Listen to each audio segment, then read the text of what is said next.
ربكم الذي خلقكم من نفس واحدة وخلق منها زوجها وبث منهما رجالا كثيرا ونساء واتقوا الله الذي تساءلون به والأرحام إن الله كان عليكم رقيبا يا أيها الذين آمنوا اتقوا الله وقولوا قولا سديدا يصلح لكم أعمالكم ويغفر لكم ذنوبكم ومن يطع الله ورسوله فقد فاز فوزا عظيما أما بعد فإن أصدق الحديث كتاب الله وأحسن الهدي هدي محمد صلى الله عليه وعلى آله وسلم وشر الأمور محدثاتها وكل محدثة بدعة وكل بدعة ضلالة wa kulla dhalalatin finnar.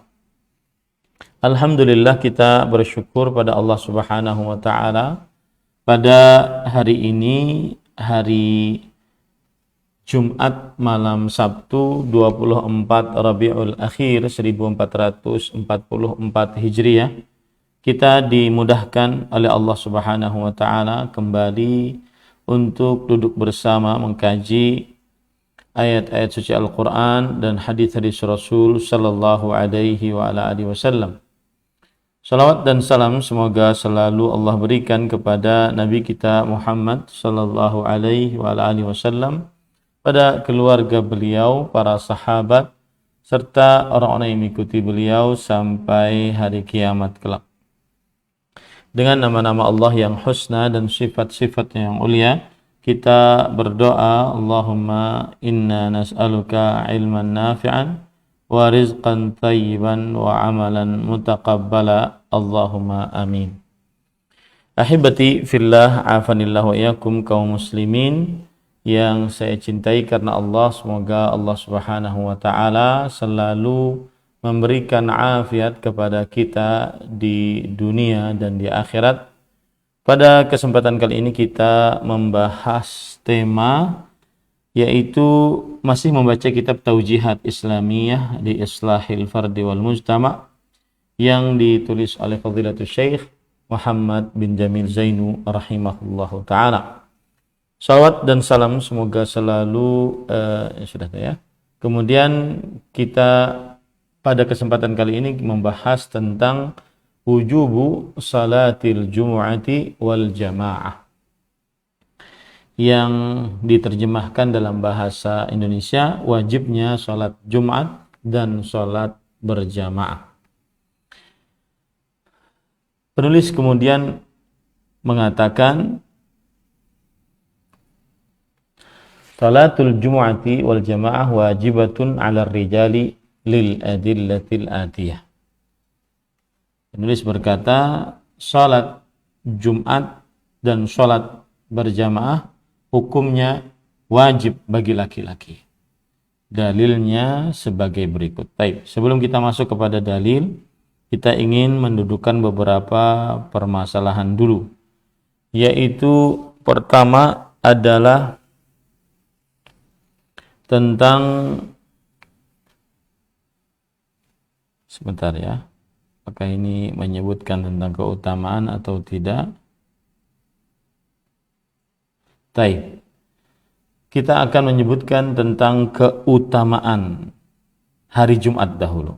Sebelum kita bahas tentang sholat Jumatnya, kita membahas tentang keutamaan hari Jumat dahulu. Yang pertama, hari Jumat adalah hari yang paling terbaik semenjak matahari terbit. Di dalamnya Allah Subhanahu wa taala menciptakan Adam, dan di dalamnya Allah Subhanahu wa taala memasukkan Adam alaihi salam ke dalam surga, dan di dalamnya Allah Subhanahu wa taala mengeluarkan Adam dari surga, dan di dalamnya terjadi hari kiamat. Dalam hadis yang diriwayatkan oleh Imam Muslim dari Abu Hurairah radhiyallahu an, bahwa Rasulullah sallallahu alaihi wasallam bersabda, khairu yaumin tala'at fihi syams yaumul jum'ah fihi khalaqallahu Adama wa fihi udkhilal jannah wa fihi ukhrija minha wa la taqumus sa'ah illa fi yaumil jum'ah. Yang artinya hari paling terbaik, matahari terbit di dalamnya adalah hari Jumat. Di dalamnya Allah Subhanahu wa taala menciptakan Nabi Adam, dan di dalamnya Allah Subhanahu wa taala memasukkan Nabi Adam alaihi salam ke dalam surga dan mengeluarkannya dari surga, dan tidaklah dibangkitkan hari kiamat kecuali pada hari Jumat. Ini menunjukkan keutamaan hari Jumat. Kemudian pada hadis riwayat Muslim yang lain bahwa hari Jumat adalah hari yang khusus dimiliki oleh kaum muslimin. Berbeda dengan orang-orang Yahudi dan Nasrani. Maka hari Jumat adalah hari khusus yang dimiliki oleh kaum muslimin. Sebagaimana hadis dari Abu Hurairah dan juga Hudzaifah Ibnul Yaman radhiyallahu anhuma bahwa Rasulullah sallallahu alaihi wa ala alihi wasallam bersabda, "Adallallahu 'anil jum'ati man kana qablana." Allah Subhanahu wa taala menyesatkan atau menghilangkan dari menghilangkan hari Jumat dari orang-orang sebelum kita. Makana lil Yahudi yaumus sabt, maka orang Yahudi memiliki hari Sabtu. Wakana lin Nasara yaumul Ahad, orang Nasrani memiliki hari Ahad. Faja Allahu bina fahadana li yaumil Jum'ah, maka Allah Subhanahu wa taala datang kepada kita dan memberikan petunjuk untuk kita kepada hari Jumat. Faja'ala al-jum'ata was-sabta wal-ahad wa kadzalika hum tab'un lana yaumal qiyamah. Hari Jumat itu mengumpulkan hari Ahad dan Sabtu. Hari Ahad dan Sabtu. Maka demikianlah mereka kelak menjadi pengikut kita pada hari kiamat. Mereka menjadi pengikut kita kelak pada hari kiamat. Kemudian nahnul akhiruna min ahli dunya wal awwaluna yaumal qiyamah al maqdiyyu lahum qabla al khalaiq. Kita adalah orang-orang yang paling terakhir dari penduduk dunia, tetapi paling awal pada hari kiamat yang telah ditetapkan untuk mereka sebelum ada makhluk-makhluk. Ini hadis menunjukkan tentang keutamaan hari Jumat, yaitu bahwa hari Jumat adalah hari yang khusus dimiliki oleh kaum muslimin. Kemudian juga para ikhwan yang dirahmati oleh Allah Subhanahu wa taala, kalau kita ingin lebih dalam lagi tentang hukum hari Jumat, maka para ikhwah yang dirahmati oleh Allah Subhanahu wa taala, hukum hari Jumat, hukum salat Jumat maksud saya adalah yaitu fardhu ain.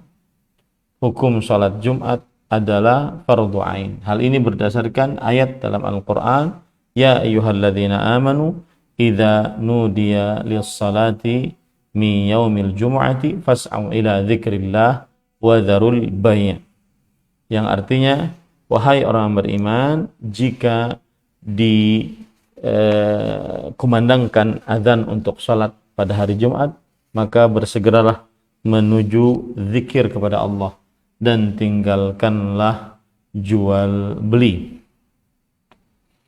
Kemudian sisi pendalilan dari ayat ini, yaitu ayat ini memberikan petunjuk kepada kita agar bersa'i. Sa'i artinya berusaha untuk pergi kepada hari Jumat, dan berusaha menunjukkan kepada perintah.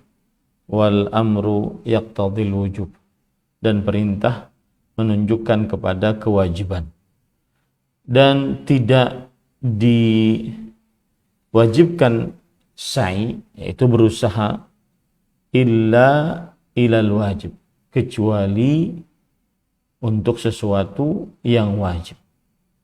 Kemudian juga di dalam ayat ini wanaha 'anil bai', dilarang untuk jual beli. Li'alla yashghala bihi anha walau lam takun wajibatan lama naha 'anil bai' min ajliha, agar tidak tersibukkan dengan jual beli. Kalau seandainya salat Jumat tidak wajib, maka tidak dilarang untuk berjual beli karenanya. Taib. Kemudian kita baca apa yang disebutkan penulis. Penulis tadi mengatakan, dan salat Jumat dan jamaah wajib atas laki-laki. Atas laki-laki. Taib. Kita mempermasalahkan kata-kata atas laki-laki. Para ikhwah yang dirahmati oleh Allah Subhanahu wa taala, siapakah yang diwajibkan untuk sholat Jumat? Wajib sholat Jumat atas laki-laki, merdeka, dan yang sudah dibebani tanggung jawab untuk beribadah, serta orang yang mukim.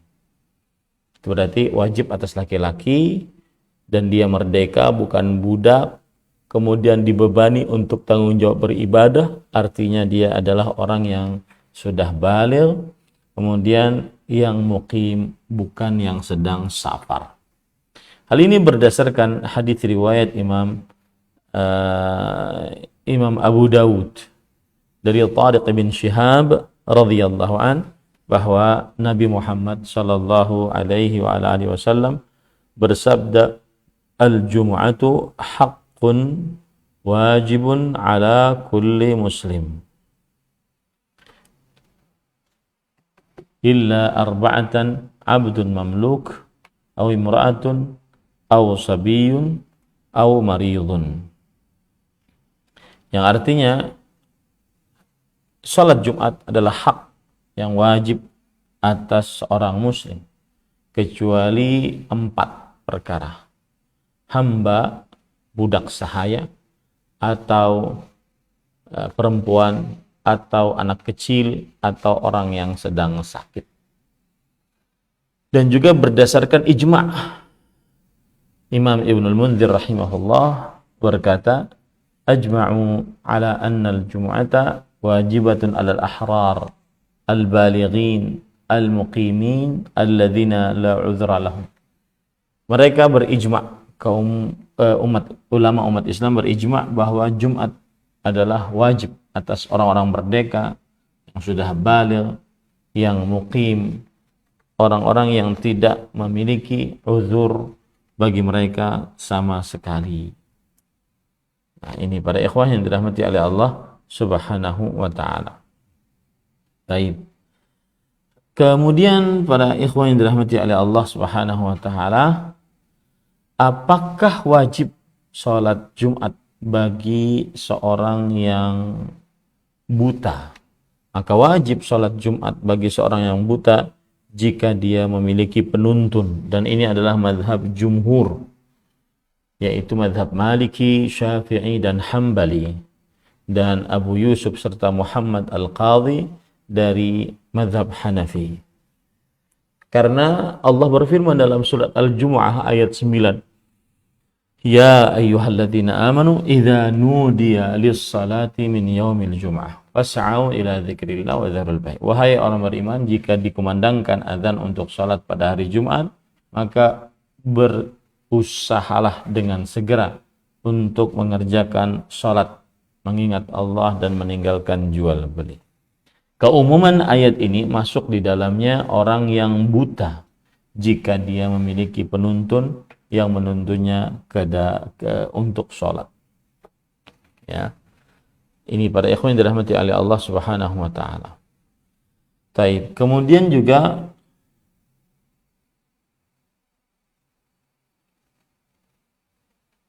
ada perkataan para ulama bahwa kenapa wajib bagi orang yang buta untuk sholat Jumat, karena kata Imam An-Nawawi dalam kitab beliau Al-Majmu' bahwa orang buta ditakutkan bahaya kalau seandainya tidak ada yang menuntunnya sholat Jumat, tetapi tidak ditakutkan kalau seandainya ada yang menuntunnya. Maka ini menunjukkan bahwa seorang yang buta tetap wajib untuk mengerjakan sholat Jumat. Kemudian ada permasalahan yang berkaitan dengan hal ini juga. Siapa yang wajib baginya mengerjakan sholat Jumat, lalu dia sholat zuhur sebelum habis waktu sholat Jumat, maka tidak sah sholat zuhurnya bagi siapa yang wajib untuk mengerjakan sholat Jumat sebelum sholat Jumat dikerjakan, dan dia wajib untuk berusaha menghadiri sholat Jumat tersebut. Fa in adrakaha, kalau seandainya dia mendapati sholat Jumat, maka selesai urusannya. Tetapi jika tidak, maka dia sholat zuhur. Dan inilah mazhab jumhur, mazhab Maliki, Syafi'i, Hambali. Kemudian para ikhwan dirahmati oleh Allah Subhanahu wa taala, mengapa orang yang wajib untuk sholat Jumat dia tidak sah kalau seandainya sholat zuhur? Maka jawabannya adalah karena sholat Jumat wajib baginya, itu satu. Kemudian dia sholat untuk sesuatu yang tidak diperintahkan atasnya, yaitu sholat zuhur pada waktu hari Jumat. Nah, ini tidak ada perintah atasnya.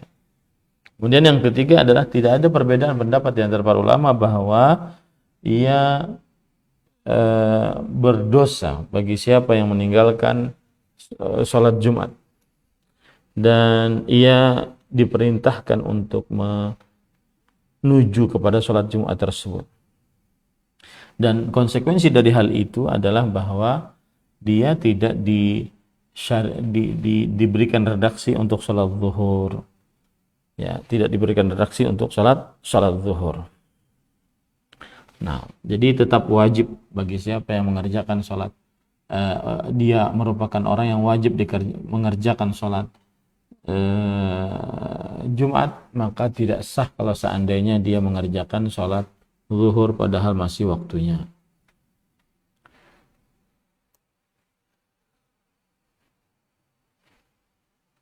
Taib.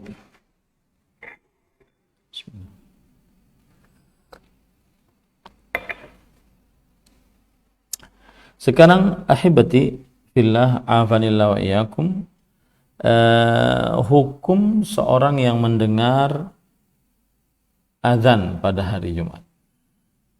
Maka hukum salat Jumat bagi yang tidak mendengar azan, jawabannya adalah wajib salat Jumat atas seluruh orang yang di daerah tersebut, meskipun dia di ujung daerah tersebut tidak mendengar azan.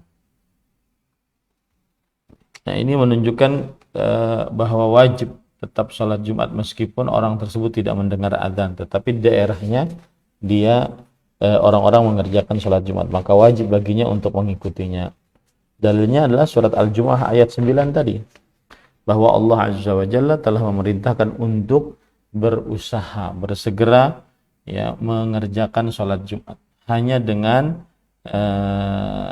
dikumandangkannya azan, bukan harus mendengar azan, tetapi hanya dengan dikumandangkannya azan. Nah, kemudian juga berdasarkan ijma' bahwasanya wajib salat Jumat atas seluruh orang yang ada di atas muka bumi ini, meskipun ya ujung-ujungnya ia tidak mendengar, orang-orang yang tinggal di pedalaman tidak mendengar tentang adzan Jumat, maka tetap diwajibkan untuk mengerjakan sholat Jumat.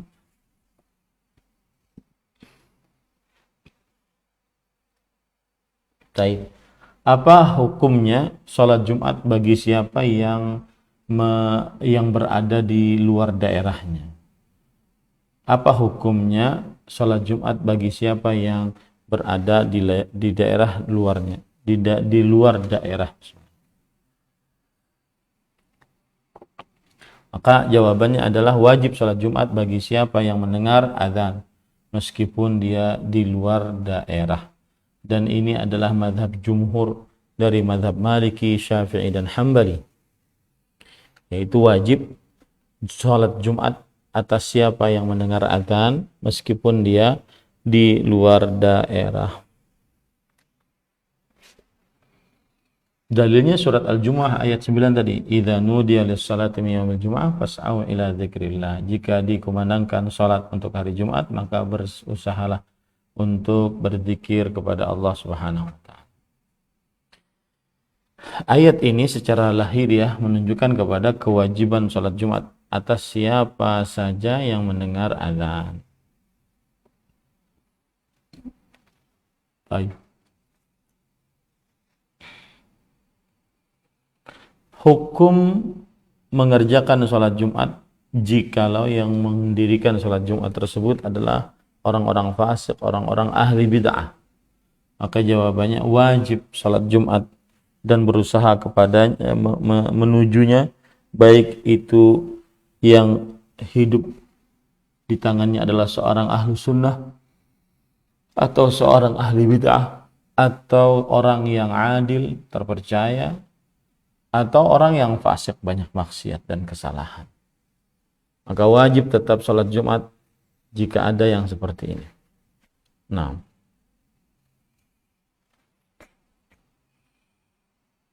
baik.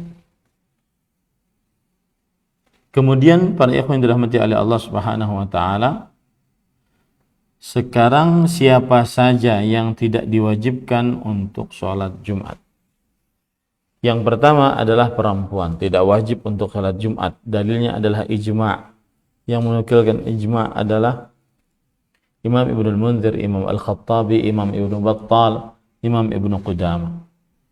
Kemudian yang kedua, perempuan tidak diwajibkan atas mereka untuk salat Jumat.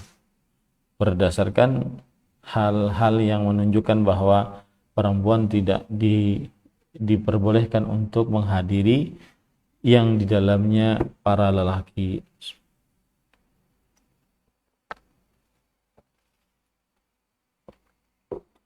Baik.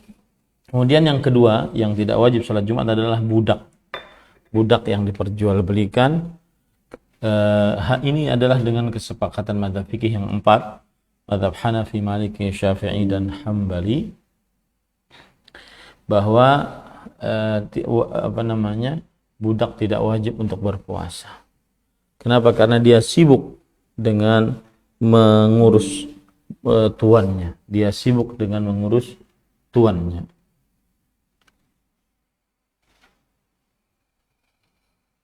Nah, mohon maaf, saya mau bertanya dulu. Ini suara saya jelas apa terputus-putus atau bagaimana? Karena di sini OBS saya merah. Lancar jelas, saja, Ustaz. Lancar jelas saja ya. Taib.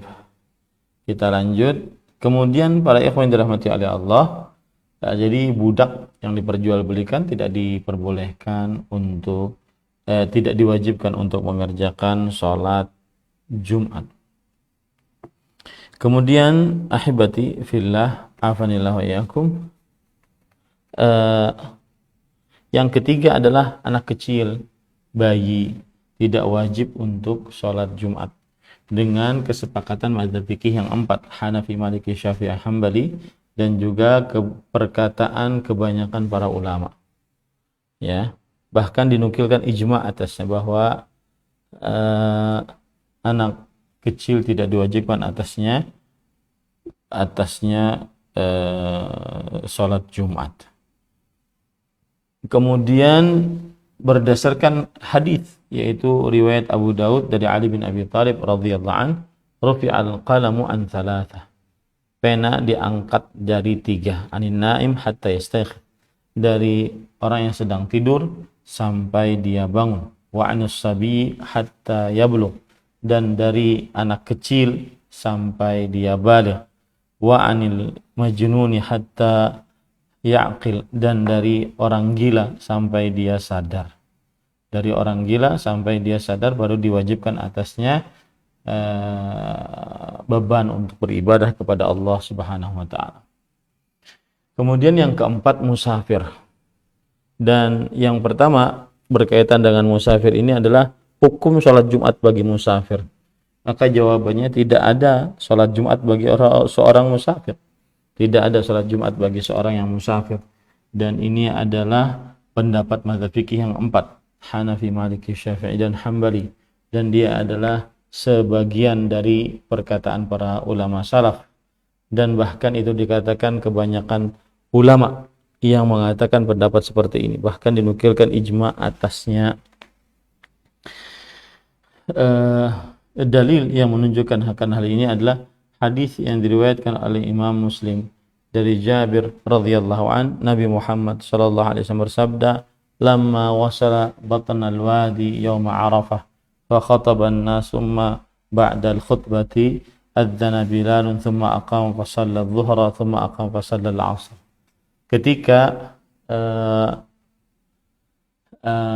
Ketika sampai kepada lembah pada hari Arafah, maka beliau turun lalu berkhutbah di hadapan manusia. Kemudian setelah khutbah, Bilal mengumandangkan azan, kemudian diiqamahkan salat. Lalu beliau salat zuhur, lalu beliau diiqamahkan salat, lalu beliau salat asar. Sisi pendalilan dari hadis ini adalah bahwa Nabi Muhammad SAW salat zuhur dan tidak salat Jumat. Ini disebabkan karena salat Jumat khutbah di dalamnya setelah azan, dan di sini khutbah sebelum azan. Yang kedua, salat Jumat didahului dengan 2 khutbah, dan hadis Jabir tidak ada di dalamnya khutbah kecuali 1 saja. Kemudian 3, salat Jumat dikeraskan bacaan di dalamnya, sedangkan hadis Jabir tidak menunjukkan bahwa dikeraskan bacaannya, karena disebutkan salat zuhur thumma aqama thumma shalla al-'asr. Beliau salat zuhur, kemudian iqamah, kemudian beliau salat asar. Kemudian yang keempat, salat Jumat salat Jumat dinamakan salat Jumat. Dalam hadis Jabir radhiyallahu anhu dinamakan salat zuhur. Dinamakan salat zuhur. Ya. Nah, ini menunjukkan bahwa orang musafir tidak ada Jumat atasnya. Kemudian ahibati fillah, afanillahu wa iyyakum,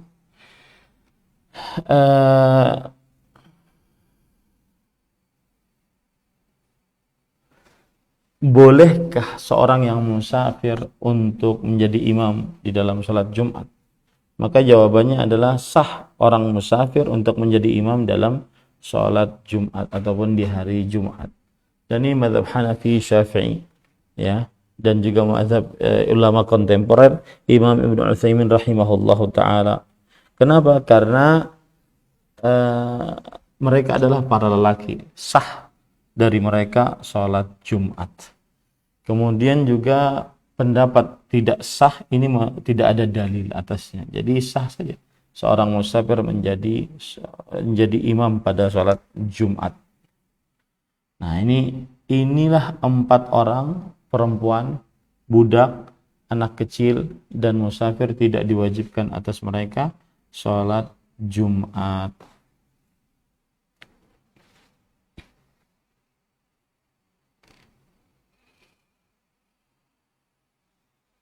Kemudian ahibati fillah, afanillahu wa iyyakum, dari hukum-hukum yang tidak diwajibkan atas mereka salat Jumat apa saja? Yang pertama, siapa yang tidak wajib atas mereka salat Jumat, maka wajib bagi mereka mengerjakan salat zuhur. Maka jika datang salat Jumat dan orang-orang telah selesai salatnya, maka salat zuhurnya sah, ya. Salat zuhurnya sah. Dan ini berdasarkan ijma bahwa wajib bagi siapa saja yang wajib bagi siapa saja yang tidak wajib atasnya Jumat, dan siapa saja yang tidak wajib atasnya Jumat, wajib baginya untuk mengerjakan sholat zuhur, ya, wajib baginya untuk mengerjakan sholat zuhur.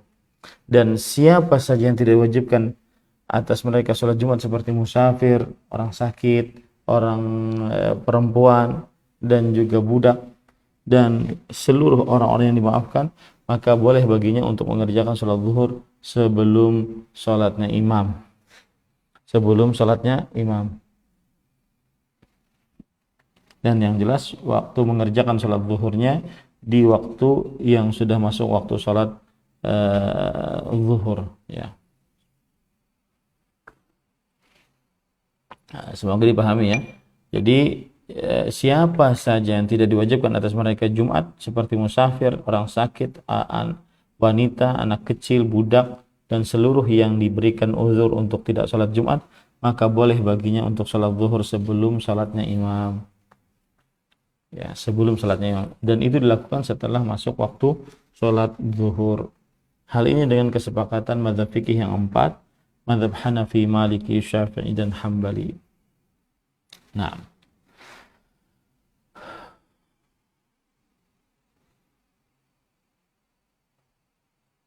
baik. Kita baca dulu apa yang disebutkan oleh penulis di sini, mungkin nanti baru kita perlebar lagi. Qala Allah Ta'ala ya ayyuhalladzina amanu idza nudiya lis-salati min yaumil jum'ah fas'au ila dzikrillah wa dzarul bai' dzalikum khairul lakum in kuntum ta'lamun. Yang artinya salat Jumat dan salat berjamaah wajib, hukumnya wajib bagi laki-laki.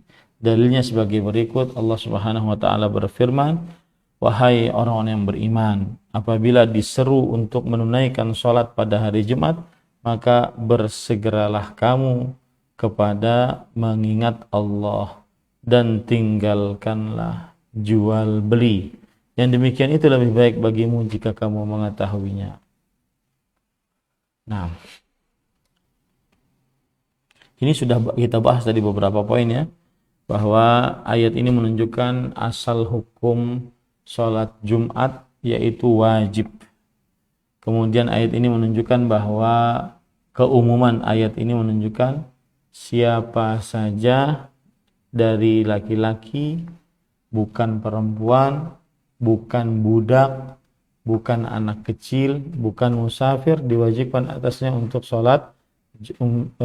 sholat di hari Jumat.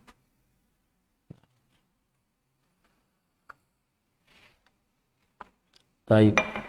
Kemudian penulis membawakan dalil yang kedua, yaitu waqala sallallahu alaihi wasallam wa laqad hamamtu an amura bis salah fatuqam thumma ukhalifu ila manazil qaumin la yashhaduna salah fa uharriqu alaihim buyutahum.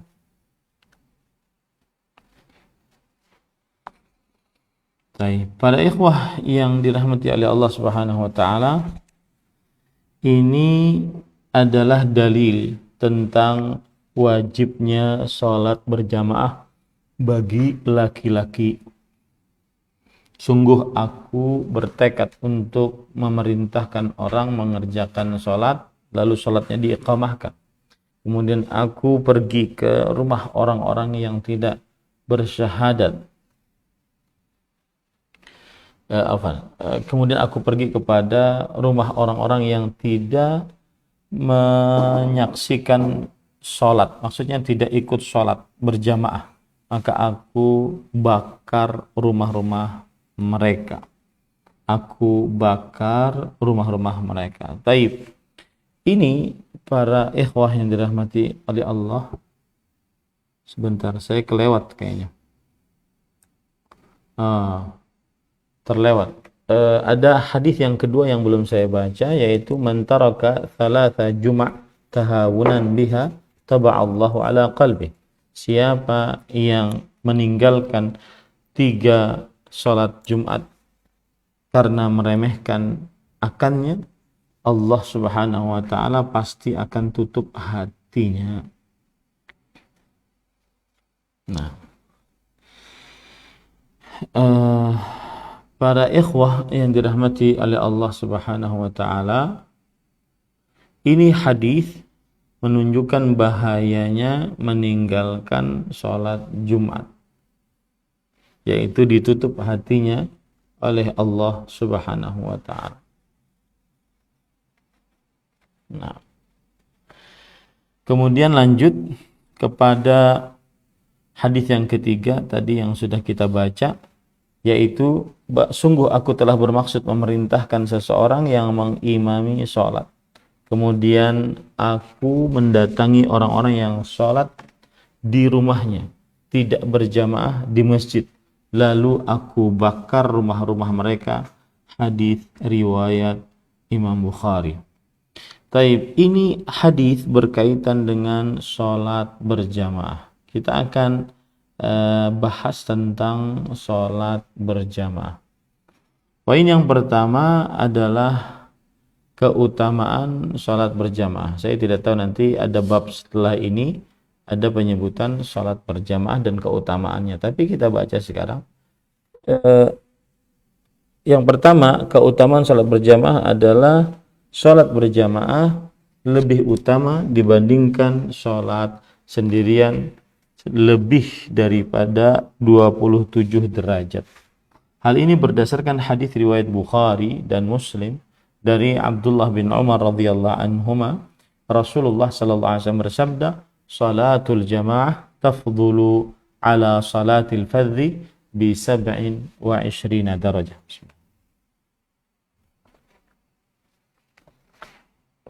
Salat berjamaah lebih afdal dari salat sendirian sebanyak 27 derajat. Kemudian juga salat berjamaah Isya, maka orang akan mendapatkan pahala seperti salat malam setengah malam suntuk. Dan siapa yang salat subuh berjamaah, maka ia akan mendapatkan pahala salat malam seluruh malam. Hal ini berdasarkan hadis riwayat Imam Muslim dari Utsman bin Affan radhiyallahu an, bahwa Rasulullah sallallahu alaihi wa ala alihi wasallam bersabda, siapa yang sholat Isya fi jamaah, dalam berjamaah, maka seakan-akan dia bangun malam setengah malam. Dan siapa yang sholat subuh berjamaah, maka seakan-akan ia sholat malam seluruh malam. Maka ia sholat malam seluruh malam. Ini hadis yang diriwayatkan oleh Imam Muslim. Nah, kemudian para ikhwan yang dirahmati oleh Allah Subhanahu wa ta'ala, orang yang sholat berjamaah maka akan diampuni dosa-dosanya, karena dalam hadis yang diriwayatkan oleh Imam Muslim dari Utsman bin Affan radhiyallahu an, man tawadda'a lis-shalah fa asbagha al-wudu'a thumma masha ila as-salatil maktubah fa shallaha ma'an nas aw ma'al jamaah aw fil masjid ghafarallahu lahu dzunubah. Siapa yang berwudu untuk sholat lalu dia sempurnakan wudunya, kemudian berjalan menuju sholat wajib, lalu ia sholat bersama manusia atau sholat berjamaah atau di dalam masjid sholatnya, maka niscaya Allah Subhanahu wa ta'ala mengampuni dosa-dosanya. Kemudian para ikhwan dirahmati Allah, sholat berjamaah semakin banyak orangnya, maka semakin dicintai oleh Allah Subhanahu wa ta'ala. Sebagaimana dalam hadis riwayat Imam Abu Daud, Imam An-Nasai dari Ubay bin Ka'ab radhiyallahu an, beliau bercerita Rasul sallallahu alaihi wasallam bersabda, "Salatul rajuli ma'ar rajuli azka min salatihi wahdah, wa salatuhu ma'ar rajuli azka min salatihi ma'ar rajul, wa ma kathura fahuwa ahabbu ila Allah azza wa jalla." Salat seorang lelaki bersama lelaki lebih suci daripada salatnya sendirian, dan salatnya bersama dua lelaki lebih suci daripada salatnya bersama seorang lelaki. Dan semakin banyak dia berjamaah, maka semakin dia dicintai oleh Allah Subhanahu wa taala. Itulah keutamaan dari sholat berjamaah, karena di sini tadi disebutkan tentang keutamaan. Nah,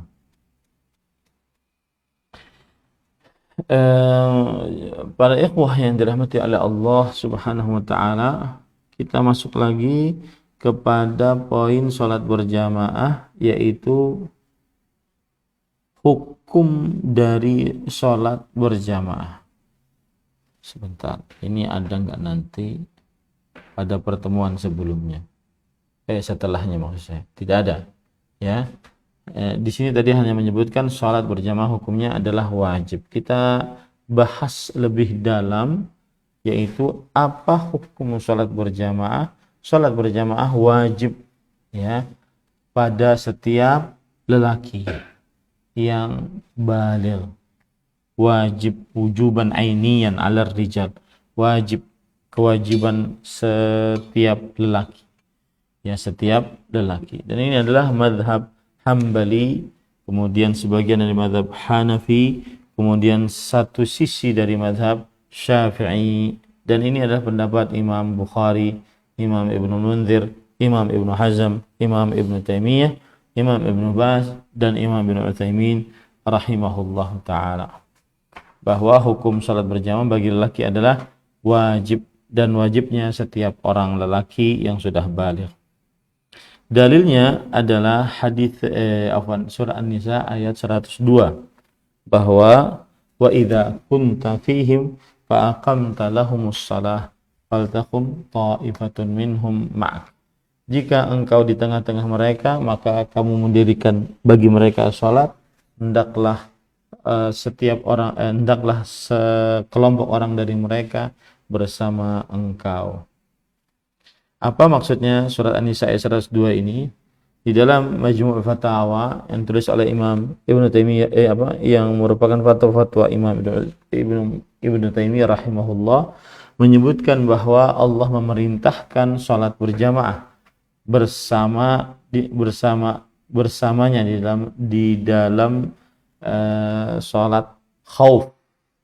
Yang demikian itu menunjukkan dalil atas kewajiban sholat berjamaah saat dalam keadaan sulit, yaitu saat dalam keadaan takut. Nah, ini tariqul aula, lebih utama lagi bahwa wajib sholat berjamaah dalam keadaan aman. Para ikhwah dirahmati oleh Allah Subhanahu wa taala, kemudian sisi yang kedua adalah bahwa disunnahkan mengerjakan sholat takut saat perang itu berjamaah, ya, berjamaah. Nah, kalau seandainya dalam keadaan berperang saja tetap diwajibkan untuk sholat berjamaah, maka pada saat itu lebih lagi ketika tidak ada alasan untuk tidak mengerjakan sholat berjamaah. Saat berperang saja disyariatkan sholat berjamaah, apalagi saat dalam keadaan aman. Kemudian juga dalil yang lain, surat Al-Baqarah ayat 43, warka'u ma'ar raki'in, rukuklah bersama orang-orang yang rukuk. Sisi pendalilannya adalah bahwa Allah Subhanahu wa taala memerintahkan rukuk bersama orang-orang yang rukuk. Dan yang demikian itu terjadi pada kebanyakan orang-orang yang sama di dalam rukuk. Maka pada saat itu adalah perintah untuk mendirikan sholat secara berjamaah. Artinya banyaknya rukuk itu menunjukkan bahwa perintah untuk sholat berjamaah. Karena orang-orang yang rukuknya banyak, bukan hanya satu orang.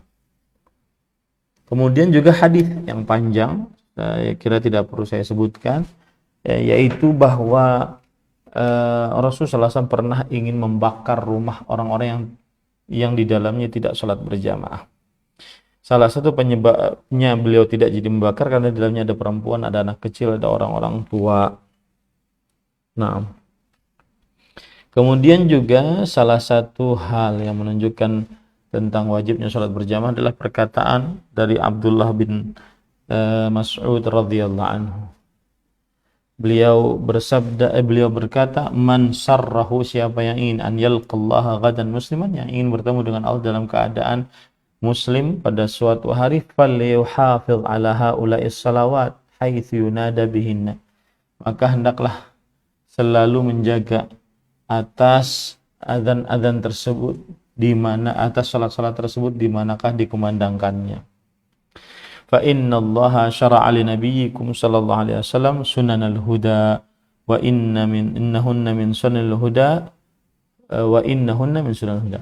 Dan sesungguhnya Allah Subhanahu wa taala telah mensyariatkan bagi nabi kalian petunjuk-petunjuk yang lurus, dan sesungguhnya salat itu adalah termasuk daripada petunjuk-petunjuk yang lurus.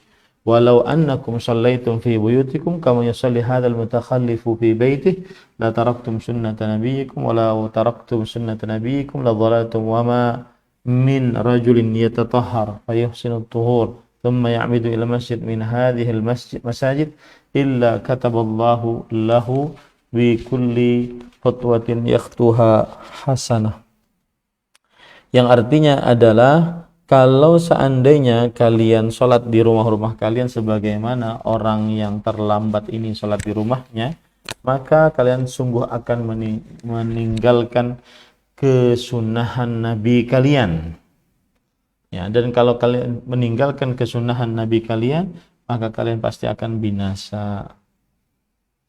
Nah, adapun perempuan, apa hukum sholat berjamaah bagi para perempuan?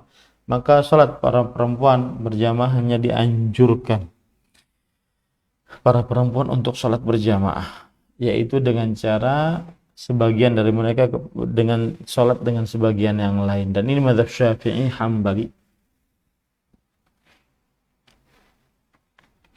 Ini mazhab Syafi'i dan Hambali, dan itulah pendapat dari sebagian ulama-ulama peneliti. Nah,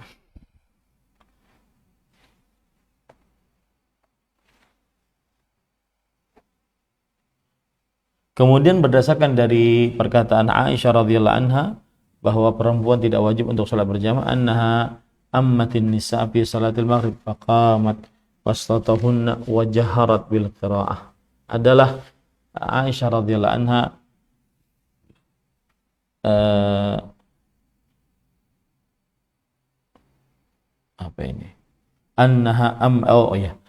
bahwa Aisyah radhiyallahu anha mengimami para perempuan pada sholat maghrib, lalu beliau berdiri di tengah-tengah perempuan tersebut dan mengeraskan bacaannya. Ini menunjukkan bahwa bahwa wanita tidak diwajibkan untuk mengerjakan sholat berjamaah, tetapi dianjurkan. Nah, kita lanjut para ikhwan yang dirahmati oleh Allah Subhanahu wa taala.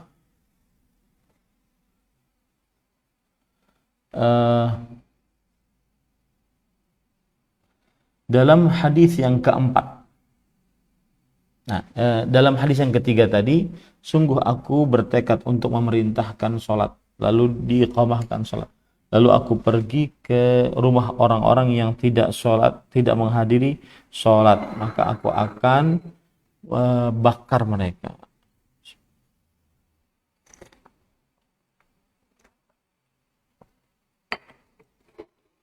Taib. Di sini ada sisi pendalilannya adalah tidak mungkin Rasulullah sallallahu alaihi wasallam mau membakar rumah-rumah kalau seandainya sholat berjamaah itu sunnah, karena pembakaran rumah tidak terjadi kecuali atas meninggalkan yang wajib. Nah,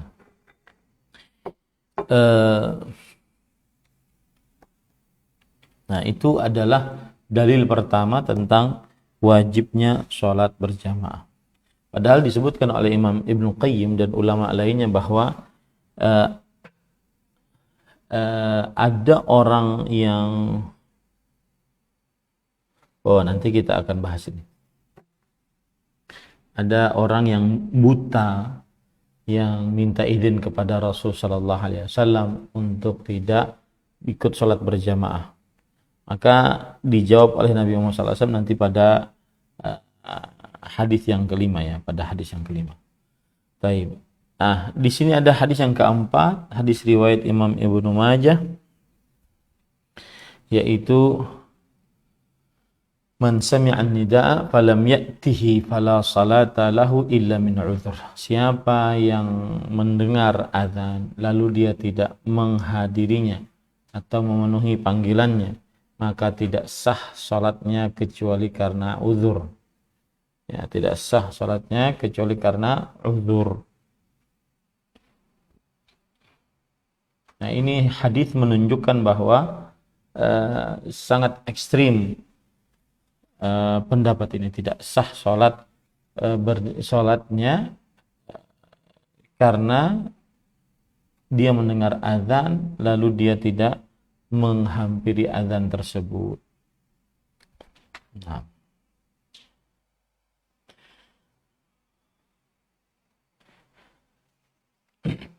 Apakah sholat berjamaah yang tidak sholat berjamaah tidak sah?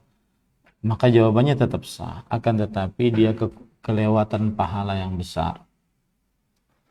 Taib yang kelima, ata Rasulullah sallallahu alaihi wasallam rajulun a'ma, ata Rasulullah sallallahu alaihi wasallam seorang lelaki yang buta. Faqalu ya Rasulullah innahu laisa li qa'idun yaquduni ilal masjid.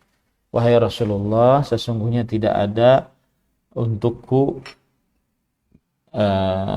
seorang yang buta yang seorang yang penuntun yang bisa menuntunku pergi ke masjid. Lalu Rasulullah SAW memberikan keringanan kepada orang yang sudah buta. Ya, pada Rasulullah SAW hasilnya memberikan keringanan kepada orang buta tersebut. Farakhasalahu, lalu Rasulullah SAW memberikan keringanannya. Falamma walla da'ahu, tetapi ketika dia berpaling maka Rasulullah SAW memanggil orang buta tersebut. Faqala hal tasma'un nida, apakah engkau mendengar azan? Kemudian si orang buta tersebut mengatakan na'am, iya. Maka kemudian setelah itu fa'ajib, ya, kata Rasulullah SAW, kalau begitu penuhilah panggilan orang yang terdengar padanya kumandang adzan meskipun dia buta. Terdengar padanya kumandang adzan meskipun dia buta. Nah, dan disebutkan oleh Imam Qayyim, sudah dia buta, tidak punya penuntun, kemudian jarak antara masjid dengan dia jauh, kemudian di sana banyak binatang buas, banyak pepohonan-pepohonan dan seterusnya. Nah, ini kenapa orang buta tetap tidak diringankan untuk dia pergi dari masjid, pergi ke masjid maksud saya, karena orang buta tersebut dia terkadang memiliki penuntun, terkadang tidak. Nah, kapan dia mendengar tentang azan sholat, maka pada saat itu tetap wajib baginya menghadiri sholat berjamaah. Yang keenam, waqala Abdullah ibnu Mas'ud. Abdullah bin Mas'ud radhiyallahu anhu berkata, man sarrahu an yalqallaha ghadan musliman falyuhafidh ala hadhihi salawatil khams haitsu yunada bihinna fa innallaha syara'a li nabiyyikum sunanal huda wa innahunna min sunanil huda walau annakum sallaitum fi buyutikum kama yusalli hadzal mutakhallif fi baitihi la taraktum sunnata nabiyikum walau taraktum sunnata nabiyikum la dhalaltum walaqad ra'aytuna wa ma yatakhallafu anha illa munafiqun ma'lumun nifaq walaqad kana ar-rajul yu'ta bihi yuhadha baina ar-rijlaini hatta yuqama as-saf. Abdullah bin Mas'ud radhiyallahu anhu berkata, siapa yang ingin bertemu dengan Allah Subhanahu wa taala kelak pada hari kiamat, maka hendaklah dia selalu menjaga salat 5 waktu ini kapan dia dikumandangkan, karena Allah Subhanahu wa taala telah mensyariatkan untuk nabinya syariat-syariat yang berupa petunjuk, dan termasuk syariat yang berupa petunjuk adalah termasuk syariat-syariat yang berupa kebenaran. Jikalau kalian sholat di rumah-rumah kalian sebagaimana sholatnya seorang yang menyendiri di dalam rumahnya, maka niscaya kalian telah meninggalkan sunnah Nabi kalian. Dan jika kalian meninggalkan sunnah Nabi kalian, maka niscaya kalian akan binasa. Sungguh kami telah melihat, wa ma yatakhallafu anha illa munafiq. Sungguh kami telah melihat, dan tidak ada yang tidak mengerjakan sholat berjamaah kecuali orang yang munafik, ma'lumun nifaq, yang terkenal dengan kemunafikannya.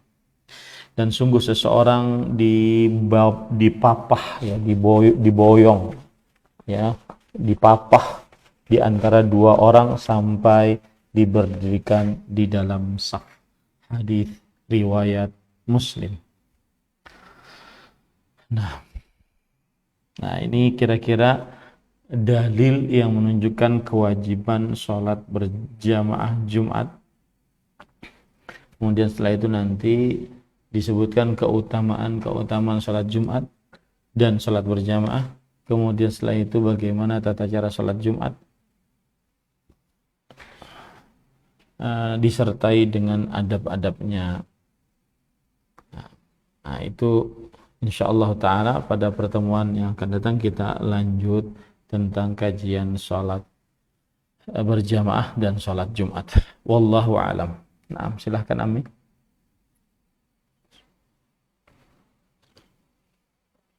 Barakallahu fikum wa jazakallahu khairan Ustaz. Jelasnya ada sedikit semuanya bisa manfaat untuk kita semuanya. Baik jemaah mengaji, kita sekarang masuk ke sesi soalnya kita punya waktu beberapa menit tanya jawab kepada Ustaz. Kami persilakan terlebih dahulu pada jamaah yang ingin langsung bisa silakan. Ya, belum ada ya, maka kami bacakan terlebih dahulu. Pertanyaan masuk via chat. Ini ada pertanyaan dari hamba Allah. Ya.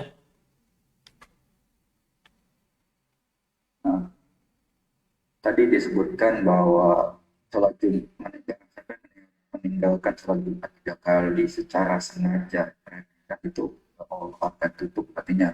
Ya. Namun di sini pertanyaan dari penanya, apabila dia meninggalkan 3 kali secara sengaja, tapi karena ada pekerjaan, karena kesibukan, itu bagaimana? Bismillah, walhamdulillah, wassalatu wassalamu ala rasulillah wa ala alihi wa sahbihi wa man wala, amma ba'd. Orang yang bekerja bukan alasan yang dibenarkan oleh syariat untuk tidak sholat berjamaah Jumat. Wallahu a'lam. Pertanyaan selanjutnya dari orang yang sama.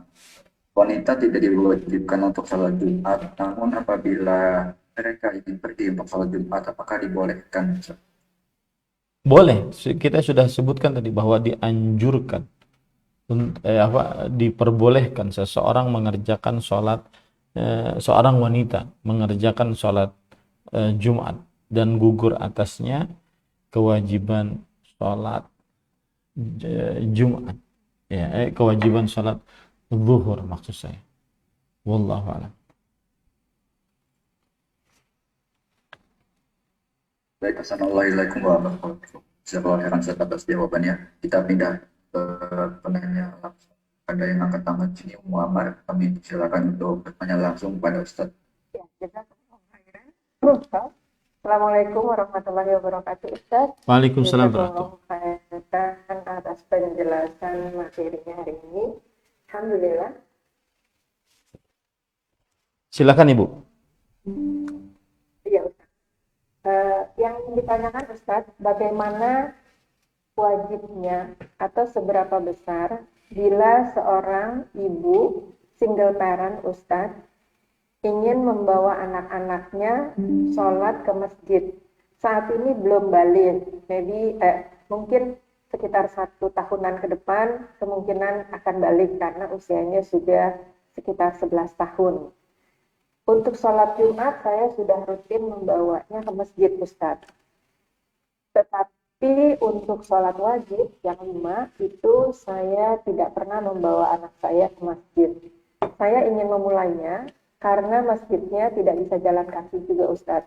Apakah atau bagaimana strateginya Ustadz seorang ibu untuk mengajarkan anaknya ke masjid untuk sholat berjamaah? Pertanyaan yang kedua nanti Ustadz. Bismillah, alhamdulillah, wassalatu wassalamu ala rasulillah wa ala alihi wa sahbihi wa wala amma ba'd. Sebenarnya kalau ini ibu ada di USA mungkin berat untuk mendapati masjid yang dekat dan seterusnya. Maka sebenarnya adalah seorang orang tua, baik ibu atau bapak, pertama kali dia menjelaskan kepada anaknya tentang hukum sholat berjamaah. Nah, kalau seandainya sudah dia mendapatkan dasar ilmu tentang hukum sholat berjamaah, kapan diwajibkan, maka pada saat itu dia akan paham dan dia bisa berjalan sendiri atau naik kendaraan sendiri kalau seandainya diperbolehkan, atau naik sepeda tentang kemudian dia mengerjakan sholat berjamaah, asalkan dipahamkan dulu. Ya, boleh kita ini membiasakan mereka pergi ke masjid, tetapi harus juga dipahamkan bahwasanya ke sholat berjamaah itu wajib. Nah, wallahu a'lam. Ya Ustadz, pertanyaan selanjutnya Ustadz, bagaimana mendidik anak untuk memulai sholat tahajud Ustadz? Apakah orang tua bisa membangunkannya tengah malam untuk sholat tahajud dimulai dari saat dia belum balik? Jazakumullahu khairan Ustadz. Bismillah, alhamdulillah, salatu wassalamu ala rasulillah wa ala alihi wa sahbihi wa ala amma ba'd. Sebenarnya boleh saja, akan tetapi anak yang belum balik sepertinya dia merasa berat dengan hal itu. Tidak terlalu boleh dipaksa. Sedang sholat wajib saja kita hanya boleh untuk memerintahkannya saja. Ya, perintahkan. Jadi kalau seandainya sudah umur 10 tahun dan belum sholat juga setelah perintah 3 tahun, maka baru diperbolehkan untuk diancam atau dipukul sesuai dengan syariat yang ada. Akan tetapi untuk sholat tahajud maka tidak mengapa sekali lagi seseorang ibu untuk membangun anaknya. Akan tetapi dilihat keadaan anak tersebut, kabarnya kalau seandainya dia terlalu letih, maka kita bisa menjelaskan dulu kepada dia. Adapun prakteknya maka nanti semoga Allah Subhanahu wa taala memudahkan dia untuk mengerjakan sholat tahajud. Ya, wallahu a'lam. Amin ya rabbal alamin. Jazakumullahu khairan. Ustaz, satu lagi. Assalamualaikum warahmatullahi wabarakatuh. Semoga Ustaz dan keluarga diberikan keberkahan dan perlindungan dimanapun berada. Ustadz, mohon nasihatnya, bila di dalam keluarga tidak pergi ke masjid untuk sholat subuh, bila suami berhalangan karena kondisi tertentu. Jadi sholat berjamaah di rumah. Cuma terkadang suami tidak ingin menunggu yang lainnya ready, Ustadz. Padahal ibu kadang-kadang harus mengurusi anaknya duluan. Ketika si ibu join sholat berjamaah dengan suami, itu sudah dimulai sholat subuh. Padahal saya biasa sholat sunat sebelum subuh. Ketika bareng, apakah saya sholat sunnah sebelum subuh atau langsung sholat subuh, Ustaz? Mohon pencerahannya. Jazakumullahu khairan. Bismillah, alhamdulillah. Jika asal hukumnya laki-laki ke masjid ya. Tapi kalau seandainya ada uzur seperti sakit, seperti hujan, angin, gelap dan seterusnya, maka diperbolehkan dia untuk meninggalkan sholat berjamaah. Kan tetapi asal hukumnya dia wajib melaksanakan sholat berjamaah. Baik. Sekarang kalau seandainya sang ayah sholat di rumah, tapi ayahnya tidak mau nunggu lama, karena ibu biasanya lama, misalkan sang istri biasanya lama, maka ayahnya sudah sholat subuh, mengangkat takbir untuk sholat subuh, sedangkan sang istri baru selesai, ya, baru bisa mengikuti, dan sang istri belum sholat 2 rakaat sebelum subuh pada waktu itu. Maka pada saat itu lebih baik yang dilakukan oleh sang istri adalah sholat subuh, karena berjamaah dengan seseorang yang akhirnya membuat pahalanya dia lebih besar. Sholat subuh, ya, dia sholat subuh bersama suami. Adapun sholat qobliyah subuhnya, maka dia kerjakan setelah sholat subuh, karena diperbolehkan seseorang untuk mengqadha 2 rakaat sholat sebelum subuh. Hal ini berdasarkan hadis yang disebutkan bahwa ada seorang sahabat Nabi radhiyallahu anhu, beliau itu terlambat dan akhirnya mendapati takbiratul ihram imam saja, sedangkan 2 rakaat sebelum subuh maka dia tidak mendapatinya.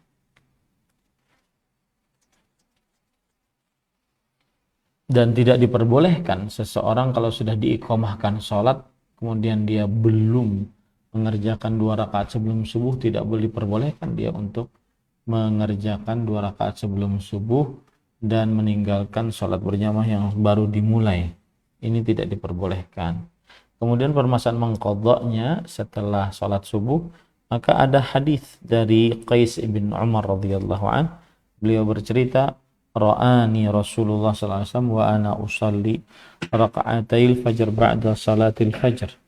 Rasulullah sallallahu alaihi wasallam melihat aku dalam keadaan aku sedang sholat 2 rakaat setelah sholat subuh. Kemudian Rasulullah SAW bersabda, mahatani raka'atani ya Qais, wahai Qais, ini 2 rakaat apa?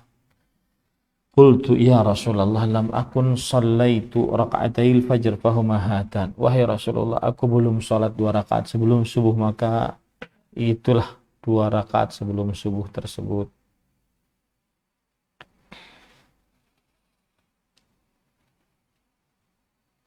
Nah, jadi istrinya tetap sholat subuh, kemudian setelah itu baru dia qadha sholat 2 rakaat sebelum subuh. Wallahu a'lam. Mungkin sedikit Ustadz, pertanyaan setelah tadi, setelah sholat subuh baru sholat sunnah. Tetapi apakah didahului setelah sholat subuh zikir dulu, baru kemudian sholat sunnah Ustadz? Bismillah, walhamdulillah, wassalatu wassalamu ala rasulillah. Sebenarnya bebas saja, tidak ada kewajiban langsung, tidak juga, bahkan boleh diqadha di waktu duha. Yang penting dia kalau merupakan kebiasaan dia untuk sholat subuh, maka dia untuk 2 rakaat sebelum subuh, maka dia kerjakan 2 rakaat sebelum subuh tersebut, ya, meskipun dia mengqadha'nya. Tidak mesti harus setelah sholat wajib. Ya Ustaz, jazakumullahu khairan. Barakallahu fikum. Nah, silahkan yang lain. Assalamualaikum warahmatullahi wabarakatuh atas jawabannya. Semoga bisa bermanfaat untuk penanya dan yang secara umum. Kita selingi dulu dengan pertanyaan yang masuk via chat. Sini ada pertanyaan dari Allah. Penanya berkata, Assalamualaikum warahmatullahi wabarakatuh. Barakallahu fikum Ustaz. Mau bertanya Ustaz, apakah ada uzur untuk laki-laki yang tidak bisa meninggalkan tugasnya karena menyangkut nyawa orang lain? Seperti halnya dokter yang sedang melakukan operasi besar dalam jangka waktu yang panjang sehingga tidak bisa berjamaah di masjid, atau mungkin bahkan dia tidak bisa melakukan sholat pada waktunya. Bismillah, alhamdulillah, wassalatu wassalamu ala rasulillah wa ala alihi wa sahbihi wa wala amma ba'd. Dalam beberapa keadaan hak-hak Allah lebih dikalahkan dibandingkan hak menyelamatkan nyawa. Seperti misalkan kalau kita bersafar merasa berat safar kita, maka pada saat itu boleh berbuka puasa atau mendatangkan bahaya kalau sedang berpuasa, maka pada saat itu maka saat itu dia boleh berbuka. Intinya jika dalam keadaan menyelamatkan nyawa, maka pada saat itu diperbolehkan dia untuk mengerjakan sholat secara jamak, ataupun dia meninggalkan sholat kemudian dia qadha pada waktu yang diperbolehkan, maka pada saat itu dia diperbolehkan mengambil pilihan tersebut. Hal ini karena penyelamatan nyawa lebih utama dibandingkan menegakkan hak-hak Allah yang bisa dia tegakkan pada kesempatan lainnya. Wallahu a'lam.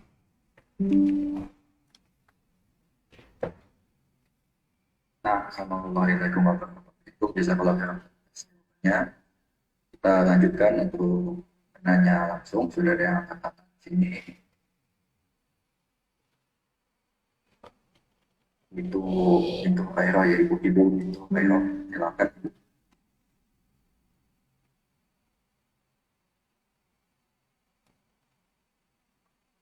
Ya. Alhamdulillah, bismillah. Assalamualaikum warahmatullahi wabarakatuh, Ustaz. Waalaikumsalam warahmatullahi wabarakatuh. Aku ingin bertanya, tadi di awal Ustaz sempat menjelaskan untuk wajibnya hukum sholat Jumat bagi mereka walaupun tidak mendengar azan, termasuk juga bagi mereka yang berada di luar daerah.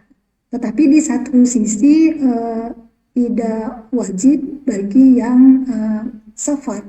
Ini perbedaannya apa ya Ustadz? Ahwan, walaupun untuk yang safar tetap boleh untuk sholat Jumat dan boleh menjadi imam sholat. Ahwan anak tidak paham untuk yang maksudnya di luar daerah, tapi tetap wajib hukumnya sholat Jumat. Mohon nasihatnya Ustadz. Jazakallahu khairan. Bismillah. Assalamualaikum warahmatullahi wabarakatuh. Bismillah, alhamdulillah, wassalatu wassalamu ala rasulillah wa ala alihi wa sahbihi wa walah, amma ba'd.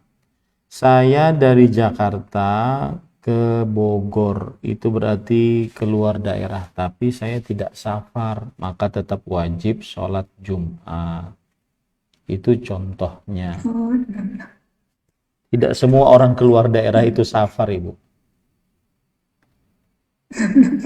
Ya Ustaz.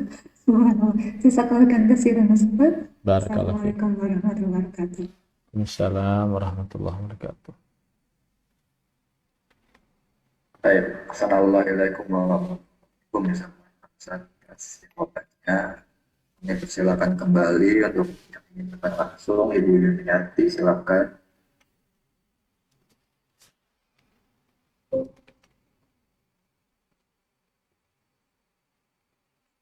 Assalamualaikum warahmatullahi wabarakatuh, Pak Ustaz.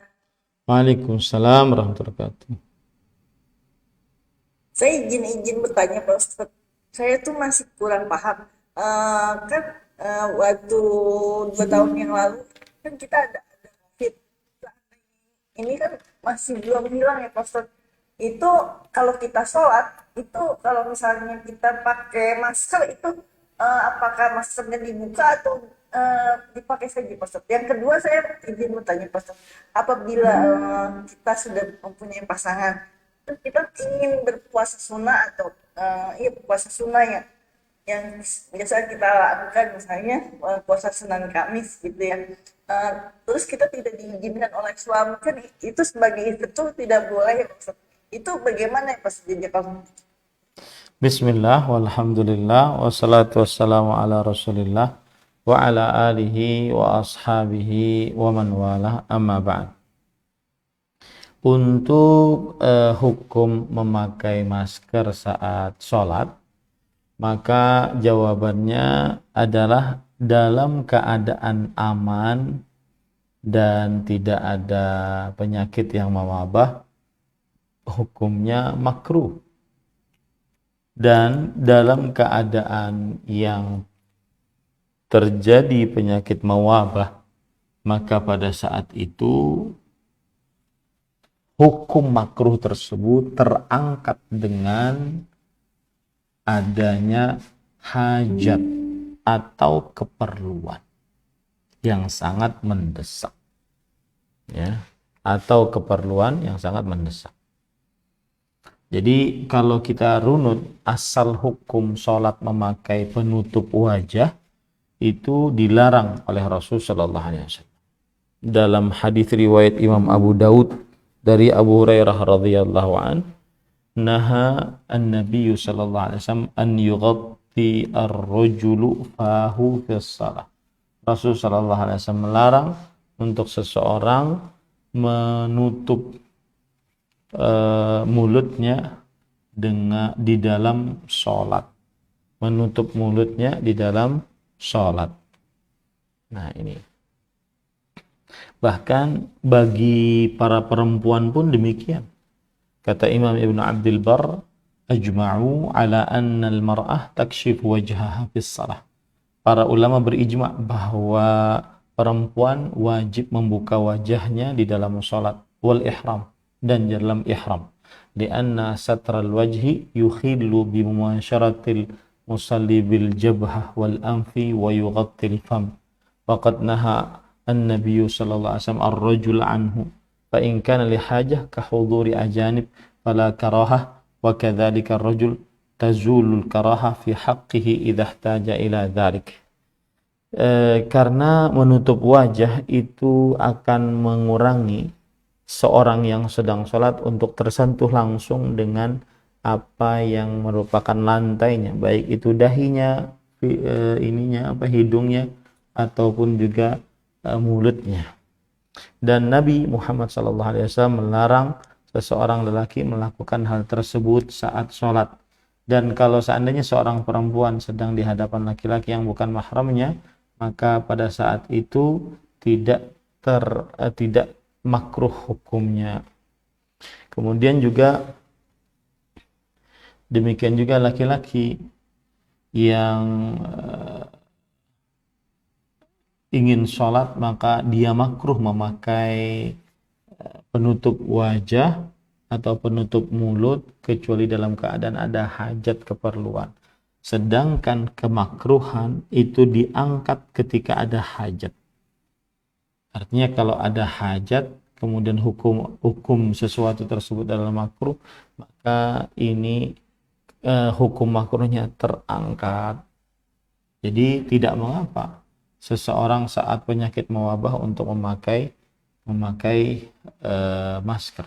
Akan tetapi ini tergantung di daerahnya, ya. Apakah dia masih ada di daerahnya orang-orang memakai protokoler di sedemikian rupa saat di dalam sholat, ataukah tidak ada, bagaimana anjuran pihak kesehatan setempat dan seterusnya. Wallahu a'lam. Pertanyaan selanjutnya yang tadi Ustaz dari orang yang sama juga, Ustaz. Yang kedua tadi penanya menyebutkan ketika seorang wanita sudah memiliki pasangan yang sah sama suami, kemudian dia ingin berpuasa sunnah, contohnya misal kayak Senin Kamis, Ustaz. Kemudian suaminya melarang, bagaimana dia menyikapinya? Tidak boleh seorang wanita muslimah yang sudah menikah untuk berpuasa sunnah tanpa izin suami. Sang suami berhak untuk melarang istrinya. Ya, sang istri wajib minta izin dengan suami saat ingin melakukan puasa sunnah. Wala tasumu illa biiznih wa huwa syahid. Seorang istri tidak berpuasa dalam keadaan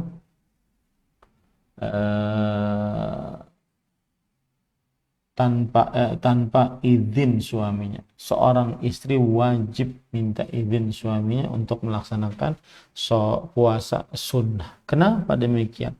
Karena seorang suami berhak untuk menikmati istrinya kapan saja, ya, dan ini wajib atas istri menunaikannya.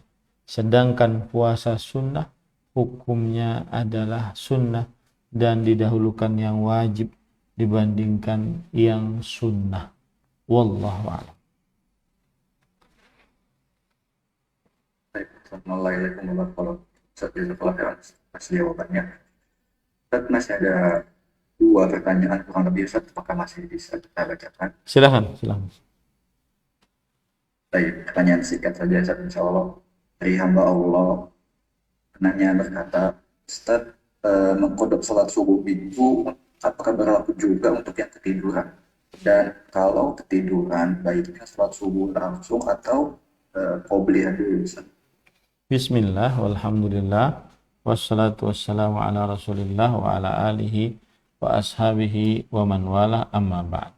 Kalau seandainya dia ketiduran, maka dia wajib mengqadha salat 2 rakaat sebelum subuh dahulu, kemudian setelah itu baru salat subuh. Hal ini berdasarkan hadis Rasul Shallallahu Alaihi Wasallam bahwa beliau di dalam safar dan keletihan akhirnya pada tertidur, ya, sampai Abu Hurairah radhiyallahu anhu dan juga Bilal tertidur. Akhirnya tidak ada yang membangunkan mereka, Nabi dan para sahabatnya, kecuali matahari yang pas. Akhirnya mereka bangun dan akhirnya mereka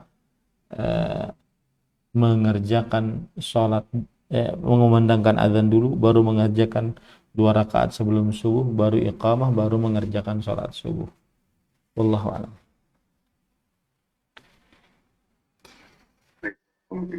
Assalamualaikum. Pertanyaan terakhir, Ustaz, dari hamba Allah. Pertanyaan kata, Assalamualaikum, Ustaz. Waalaikumsalam. Izin bertanya, bila ketika sujud, namun telapak tangan tertutup di muka, apakah sholatnya sah? Jawabannya sah, sebagaimana lutut kita saat sujud maka tertutup dengan kain, maka jawabannya sah. Kalau telapak tangan tertutup dengan jilbab ataupun mukena yang lebar. Wallahu a'lam. Baik, barakallahu wassalamualaikum. Assalamualaikum, Ustaz. Alhamdulillah sudah kita bacakan semua pertanyaannya. Izin pamit ya, Ustaz. Baik. Mengaji, alhamdulillah kita kajian kita kesempatan kali ini. Allah banyak sekali faedah yang bisa kita ambil dari Ustaz. Semoga bermanfaat untuk kita semuanya di dunia dan di akhirat, dan juga kita semoga bisa menjadi amal jariah untuk kita.